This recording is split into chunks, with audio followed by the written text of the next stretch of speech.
Okay, let's be real. Reusing footage from previous runtime is not an uncommon occurrence. Some TV shows have a lot of episodes and runtime, so they might reuse footage to try and pad for time. Some shows don't have as much resources to have every minute be new and unique, so oftentimes they'll show transformations or have action sequences which can be reused again and again. In story, reused footage can be used to flashback to information the characters didn't realize, whether that's for a new story revelation or to evoke an emotion for contrast between two moments in time, or it can remind audiences of events that happened long ago in real time, which is why previously ons are so prevalent. But the more and more reused footage becomes notable and hinders a viewing experience, that's when viewers may get frustrated at seeing something well established over and over again, which then undermines audience enjoyment for conservation of resources. So, sometimes slight tweaks to the footage can make it feel entirely new, especially if it's not done a lot in the story being told. So let's talk about My Adventures with Superman and how it has one of my favorite uses of reused animation. It's the reason why Superman defeats the bad guy, saves the ones closest to him, the entirety of Earth, and comes full circle in closing his 2-season-long emotional arc. And the sun is a key player in all of it.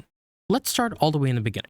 The very first sequence of the show is Clark Kent discovering his powers. He thinks he's a normal boy, but we all know there's something more beyond that. Come on, we know he's gonna be Superman, for crying out loud. At this point, we don't know what exactly this version of Clark and Superman will end up being, but we know the general broad strokes of how this will turn out. He saves a car with his super speed, which he wasn't aware of. He uses the same power to get his kite from a tree, and leads him to discovering his power of flight. And this is where it happens. He has this beautiful sequence of flying up in the sky during the golden hour, the moment just after sunrise, or in this case, before sunset, where the sky is golden and reddish. There's a lack of redness to the show's golden hour, but let's just call it that. He's relaxed above the clouds and basking in this experience, as this soft glow gives this moment an ethereal feeling. It's very clear he doesn't know who or what he is, or why he has these abilities, and it's a question looming over him. Then we immediately timeskip into him hiding who he is. Sure, this is a natural progression in the Superman lore, and this Clark is doing a really average job of hiding his superhuman abilities. But to go from that beautiful moment of freely flying above the clouds to hiding these abilities shows a level of self-repression to engage and fit in with society. The first two episodes, Adventures of a Normal Man, are key to seeing how Clark Kent becomes Superman. He tries to keep his superpowers under wraps from the people around him, up until he's forced to use his powers to save his friends from giant robots. Yeah, that happens a lot in this show. But afterwards, it's the golden hour again. He floats high in the sky as he questions who he is, coming full circle to the very beginning of the episode. In episode 2, his parents, John and Martha, show younger him the pod he came to Earth with. The technology reacts to him and puts his parents in danger. Saving them, he covers up the pod and pleads to never come back to it again. His dad tries to convince him, but his mom agrees that it's too much. It's something incredibly scary, and the fact that he came from that, extremely eccentric for how old's Clark at this point? This happens during the golden hour once again. With 3 instances of the golden hour, we can connect at the time where Clark has doubts about himself, his powers, where he's from, and what that means for him growing up on Earth. I just gotta say, this thing pops up everywhere in the first season, so it might just sound like I'm recapping most of the show, but there's no other way for me to go about this. Doubting his alien origins is a major thread in the season. Later in the same episode, he wants to get some answers. He goes back to Smallville and there it is again. He talks with his mom about how he used his powers to save Lois and Jimmy, but they saw him use them, leading him to wanting answers about himself. He's doubting their reaction to his powers and his ability to control them in front of regular people. He revisits the noticeably bigger space pod and gets transported to an inner sanctum. The alien man from when he was younger appears again, speaking the same language Clark doesn't understand. The hologram understands him and shows him a vision of a planetary war, with the man and a woman, who he assumes is his parents, putting a baby in an escape pod just before the planet gets annihilated. So he's from a planet that exploded, and his parents sent him off with something like his dad?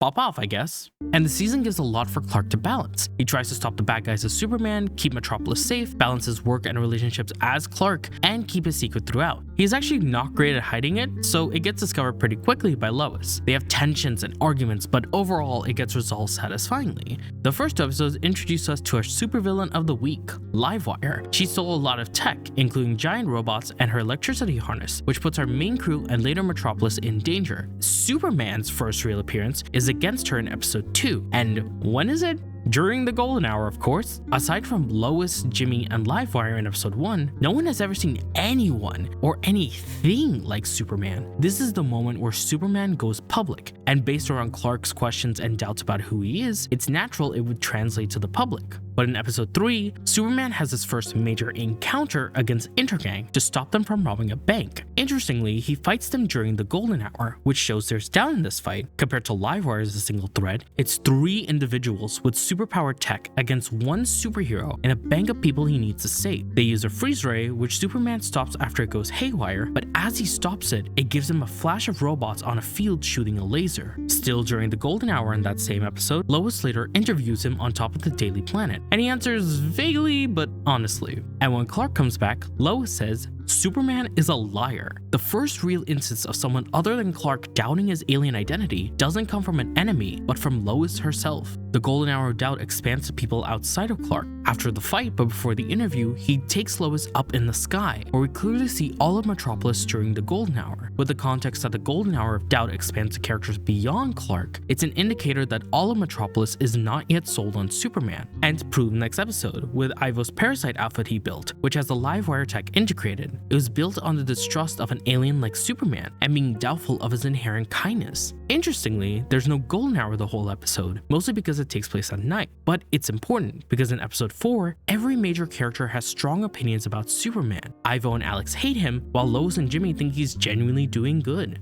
Then in episode 5, it's revealed that a general and his colleague are the ones who the tech came from. It's in Slade's suit, who has a robot's Livewire command in episode 1 and Intergang's freeze ray to stop Heatwave. The general has an inherent distrust of Superman and specifically calls him a liar for pretending to be good. Then it becomes the golden hour as Slade slices a highway pillar and puts civilians in danger. As Superman saves them, they have a chance to take him out, but the general doesn't. He says that he wants to stop Superman, but not at the risk of civilians, and the golden hour is reflective of this. In episode 6, we get 2 golden hours. The first is when Clark officially reveals to Jimmy that he's Superman, but Jimmy undercuts him by telling him he's known the whole time. He trusted Clark and thought it was a sensitive subject, so he never brought it up. Jimmy had just been ignored by Clark and Lois having their shenanigans, so the golden hour is about Jimmy confronting Clark with his doubts about his relationship with his best friend. The second is when Brain tells Clark the tech originated 22 years ago on the ominous Zero Day, and that it reacts to Clark, which is why Clark gets some flashes to the past when he interacts with it. Brain suggests Clark join him and Monsieur Malin to find another world, accepting of people like them who are different, but Clark truly believes Earth can be a place everyone's accepted. Again, doubting Superman's ability to change the minds of Earth and questioning his origins. Clark then comes clean by showing Jimmy and Lois the spaceship buried in his parents' farm during the golden hour.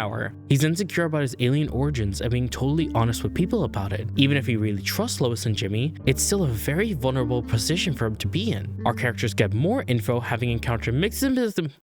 Mixes, this guy, and the League of Loises. After being tricked by the Gremlin magician, Clark learns his planet was Krypton. Lois learns that not every Superman is good. Then when Clark gets jumped and kidnapped by Task Force X, we learn what Zero Day was. A portal opens from space and an armored Kryptonian, who they call Nemesis Omega, commands a fleet of robots which look like the ones the General and Livewire used. They start invading and destroying the campgrounds. When the last 2 survivors, the General and Waller, are about to be eliminated, an explosion occurs and the portal between the 2 worlds closes. All the tech Clark has encountered from the bad guys is a result of the General, who wanted to repurpose it to defend Earth from a threat like Zero Day. That Superman is a weapon against Earth to take over and colonize it or destroy it or something. Clark has been feeling isolated the whole season for being different, trying to save people from danger, stop threats, doing good because he can. And when he finally sees someone like him for the first time, they're attempting to dominate and destroy the planet he loved his whole life. So it breaks him. It's connected back to what his AI dad showed him in episode 2, where the world he was launched from exploded. Despite his innate desire to help people, he could very well have been a weapon against the world he loves. Clark understandably becomes terrified of whatever he is, and the General thinks, oh, this dude is genuinely scared. Maybe he isn't Nemesis Omega. And yeah, I could have told you that in episode 1. Through the rest of the episode, Clark is lamenting about his supposed origins. No golden hour here. He's devastated at the truth of his origins. Then the golden hour reaches a climax in the same episode. Parasite sucks the electricity out of several buildings in Metropolis to become a kaiju in order to beat Superman in a rematch. to which Jimmy and Lois use the power of being a conspiracy influencer to ask the residents of Metropolis to turn off the electricity to help Superman. After all the times he saved them, it's up to the residents of Metropolis to save Superman. And they do.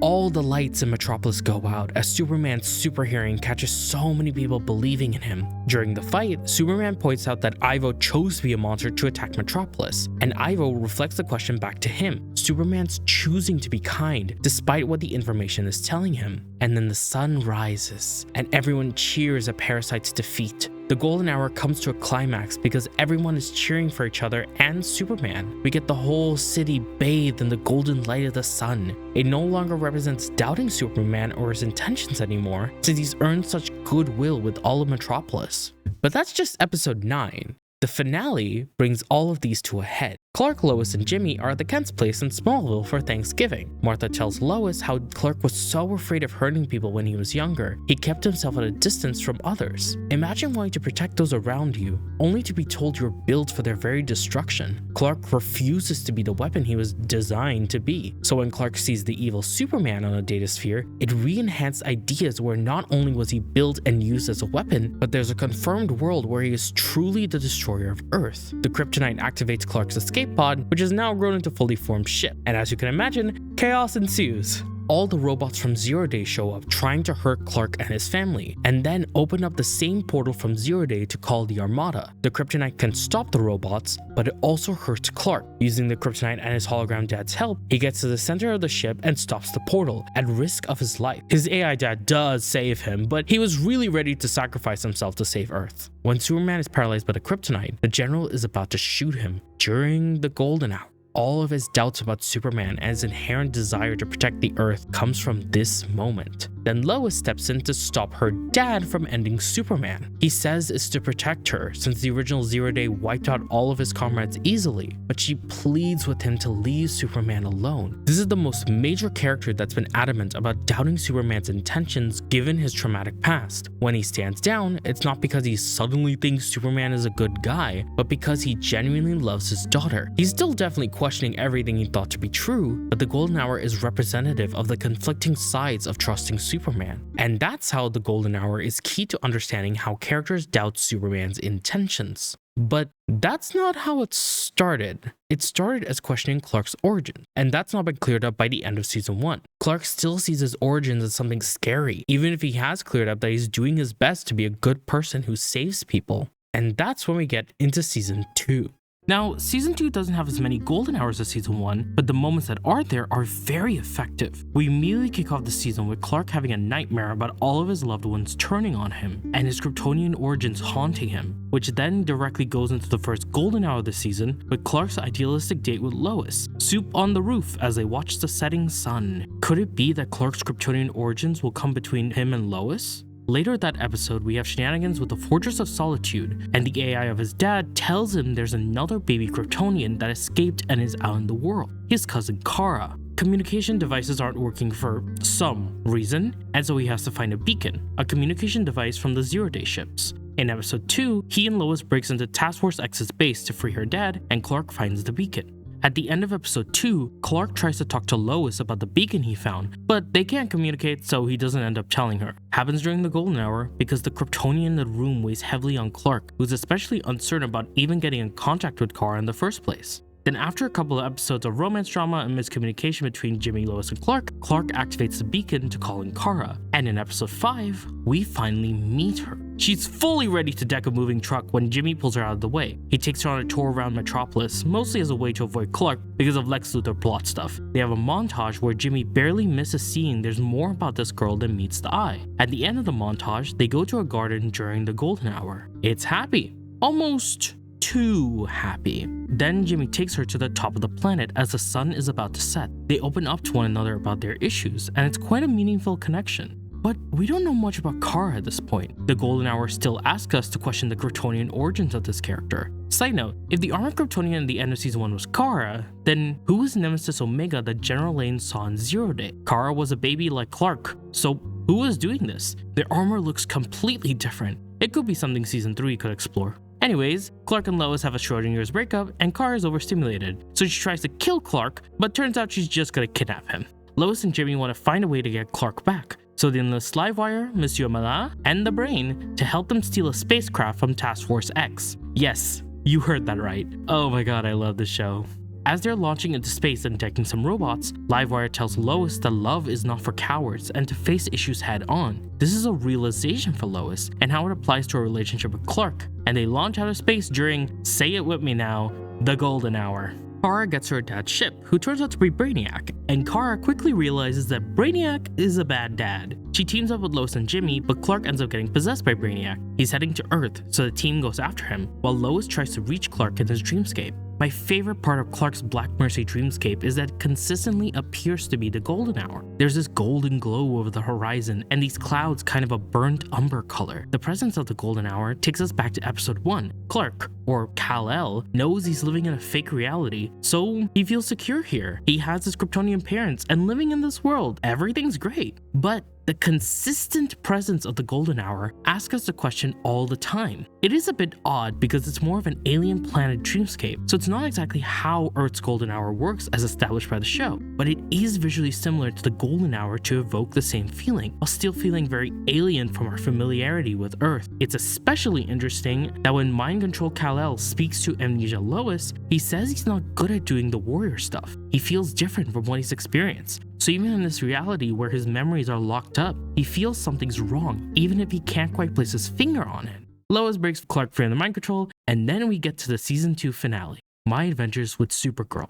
Superman and all the allies he's made along the way, mostly routine bad guys from the whole show and Kara, go up to Brainiac's ship to stop him. Brainiac takes control over Kara's mind and orders her to destroy Superman. With no real way to resist his brainwashing, Kara loses agency and obeys. Clark tries to talk her out of it. He's been trying to get closer to Kara, the only family he has left. Then Brainiac sends a huge middle finger by having him fight against several missiles, robots, and Kara. It's not impossible for Superman to destroy all these obstacles, but it's very clear he's getting overwhelmed by them. He can't just heart Kara, he wants to pacify her and get her to be the actual person he's gotten to know over the past few, I think it's days, and Clark flies around with tears in his eyes as he's struggling and overwhelmed with everything that's happening. Since he's objectively the most evenly matched opponent against Kara, he's the last real line of defense for the world he and we have grown to love. He doesn't want to fight or hurt Kara because she's the last bit of his home and also genuinely a sweet person who just happens to be manipulated and brainwashed. He doesn't really know what to do. Clark flies into the dark clouds crying,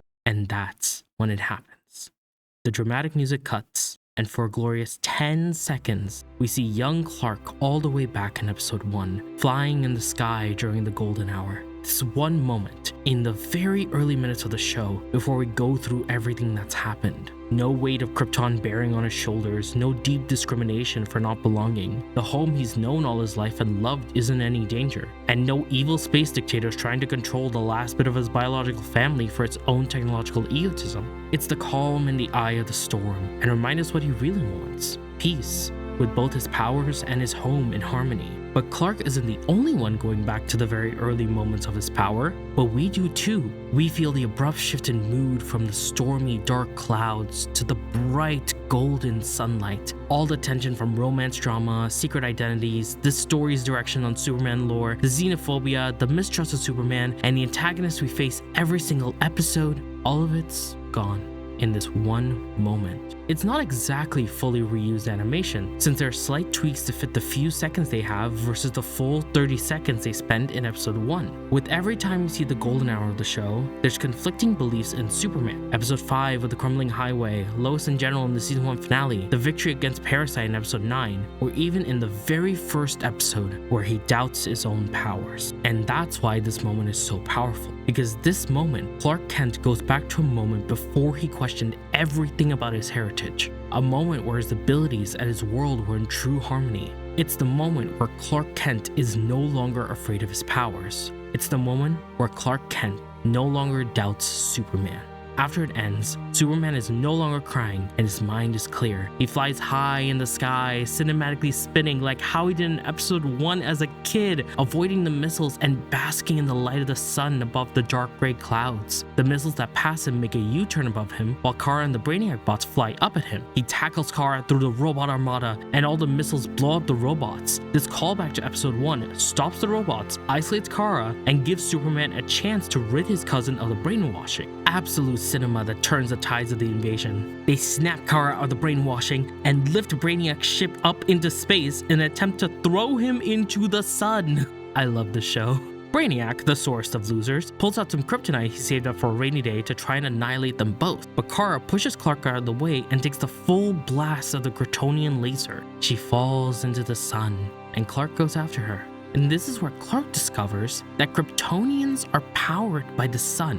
It's very subtle and very quick, but the idea that the sun, the visual element that's been key in the golden hour, that's been asking us every time to question Superman, Krypton, and the history of the Kryptonians, is actually key to the functions of a Kryptonian, it completely recontextualizes every time we see the golden hour. The first moment Clark discovers his power, the sun was definitely there. His first appearance stopping Livewire, the golden hour. The absolute nighttime when Clark thinks his entire species were galactic colonizers, nighttime. No golden hour whatsoever, because it's trying to tell him that he doesn't have the whole truth. When Kara and Jimmy were talking on the roof of the planet, it was trying to tell her that there's something more for her than Brainiac's schemes. As Brainiac reveals, Kryptonians cared about their loved ones and were talking to seize the war Krypton was in. That's what Clark's been fighting for the entire show and loved from the very first sequence. Peace. The sun was always a way for us to doubt Krypton, but this changes it entirely. It's not an indicator of doubt or fear,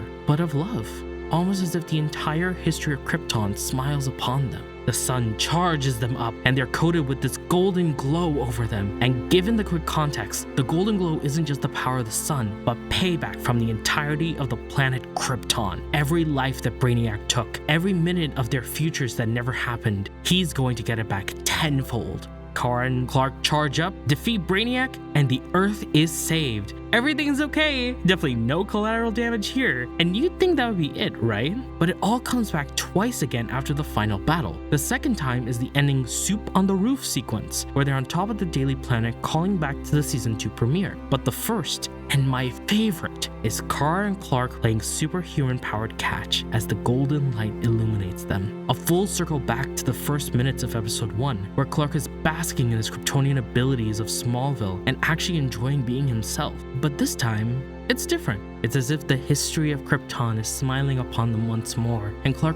really understands being a Kryptonian is not scary, dangerous, or something that's his fault. He's finally starting to feel a bit more secure in himself. The whole show puts Clark in these situations where he really tests his emotional vulnerability, whether that's romance drama, the xenophobia he faces from various humans who have a deep disdain for aliens, or questioning if your entire heritage was based off of colonization of planets, leading to question if you're worthy of friendship. Much like Earth and the people around him, it's another side of him. And Clark Kent knows how to love people for who they are. But now, maybe he's starting to really like himself. All of himself. And that's all I gotta say. See ya!